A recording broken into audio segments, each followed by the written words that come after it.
Welcome to Village. We're excited to have Steve here, who's a friend and mental health advocate, worked with youth for many years. How many years, Steve? Oh, I was counting it up the other day, probably 25 years working with teenagers and young adults. Wow. So I've got all the battle scars to show it. We're excited to have Steve with us and Shelby, and we want to talk about mental health and why it's so important for just the average everyday person to be involved in the conversation of mental health. Because one thing we know is that the mental health system is just overridden. Our hospital beds are full. Youth are struggling. 1 out of every 4 youth are struggling with anxiety.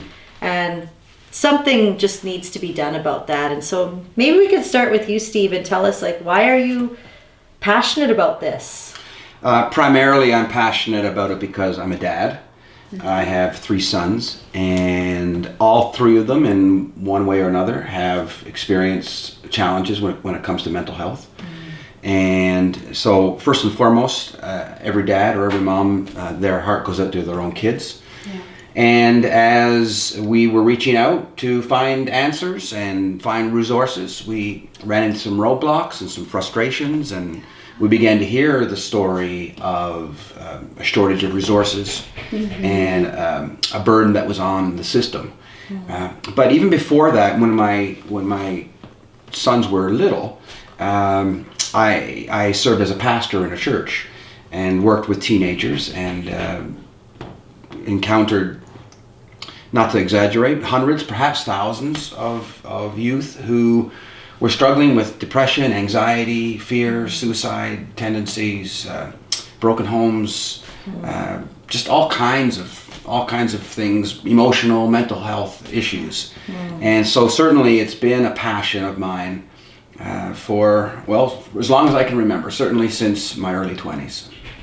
And that's so good. We need people to talk about it who are just, who've seen it, especially parents. I think there's a lot of shame around parents who feel like their children are struggling. And I think the more we talk about it, the more they can find healing. Yeah. And it's really taken a toll on our mental health system. Just the fact that, community needs to come together and do more and talk more and give support more. Because you work in the social sector. Yeah. How do you find it is definitely challenging, and I know with the agency that I'm at right now, we have over 50 kids on a waiting list for a mentor or for a volunteer, right? Just the fact that so many of these kids don't have anyone in their life who's not paid to be there. And how sad is that? For these youth. And I think part of what happens is that, for example, in your story, you kind of hear all these stories and you see the how overwhelming it can be to try and find resources and navigate the system. And I think a lot of people get to that point and then don't know what to do. It's like they know there's a need, but how can you possibly help when the problem is so big? Yeah. And so I think that's really what conversations like this are so important, just even talking about it. Right, that's where it starts, and it could look different for everybody and how they want to get involved, whether it's financially, volunteering your time, advocating in some way. There's just so many different things to do, but I'm just so glad that you're here and that we're talking about this today, because I think it's huge. And I know as someone who is currently working in the field, especially with youth care, that it is just devastating, and even the turnover for staff, frontline staff is 3 to 5 years. That's not a lot of longevity when you think about it. And that's the one thing they need, is someone to stick around. Yeah. But that's just how much demand and pressure there is on the system that to give these kids what they need, and the fact that it's just not there, the resources aren't there.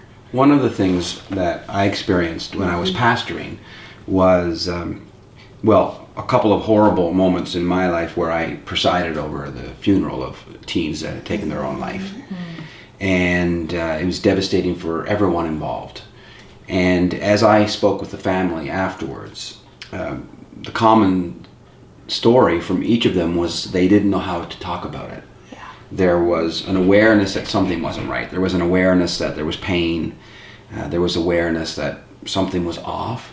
But the ability to ask the right question seemed to be lacking. And I know, so one of the things that I think we can do is to empower people to feel courageous enough to ask a question. Of course, help them to ask the right question. Sometimes you can say stupid things. What's wrong with you? Yeah. Why don't you smarten up? Yeah. But to help people be courageous, to ask the question and help. And I think just opening up the opportunity to talk. I'm curious as to what, in your experience, how you've been able to coach or help people in that moment when they have this question about a friend or a loved one who may be struggling with mental health, and how do you guide them or help them move into that point where they're asking a courageous question? I think one of the biggest things is I really try and encourage them to come from a place of just genuine, that love for that person. I think a lot of times we come from a place of fear, and that's what prevents us from asking the question. Is we don't want to get shut down, we don't want to make them angry, we don't want to hurt their feelings. But really, especially when you're genuinely concerned about someone's well-being, I've sort of come to that place myself where it's like, I would rather say the wrong thing and look like an idiot. I'd rather have them really mad at me than not ask and have something horrible happen. Especially talking about suicide. It can be really tough to ask someone, hey, are you thinking about suicide? What's going on? Something seems off. Something's different. I care. I want to talk about it. That is hard. Because you're putting yourself out there. But that's, I guess, would be my biggest thing for people is to really, do some research.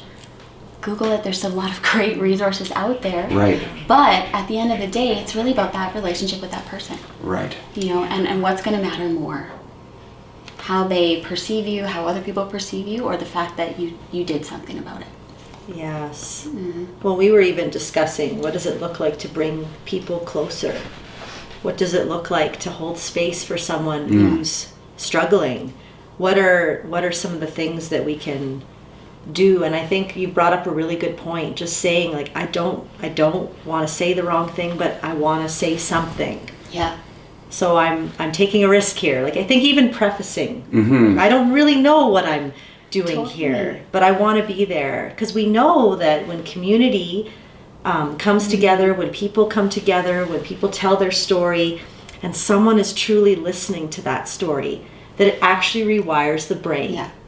Like, so anxiety that's been circuited in the brain, all of a sudden rewires to more confidence and to more courage and to be more resilient. Right. Yeah. Actually, Shelby, you had mentioned something about it only takes one person. Yeah, like in so many studies on at-risk youth and what has, separated the ones who have overcome adversity and the ones who haven't, it was social support. It was one meaningful relationship. Amazing. One connection.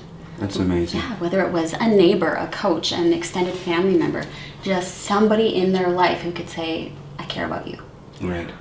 And courage is so important. For example, you both have courageously stepped into the front lines with the organization that you've created and the movement that you're in. And there are days when you probably feel like you lack the courage, or you get tired, or it's not going the way you want it to go. I'm just thinking about people who are watching this video, watching this recording, and they're being affected in a positive way by your courage. And wouldn't it be amazing if, even from our little talk today, that it would be like a domino effect, that the courage that you guys are showing to speak up would infect somebody who's watching, and then they would have the courage. You would have the courage to speak up and care for someone. And of course there's going to be feelings of inadequacy that you can't do it or you don't know what to say, but man, just follow these two ladies and their courageous example and say something kind, ask a question, be present. And I believe that we can really make a difference in people's lives. Yeah, that's good, Steve. Yes, we can.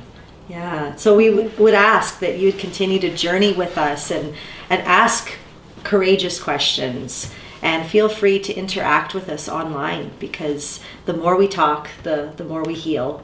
So, and thanks, Steve, for joining us. You're welcome. Today. It's my honor to be here. See you next time.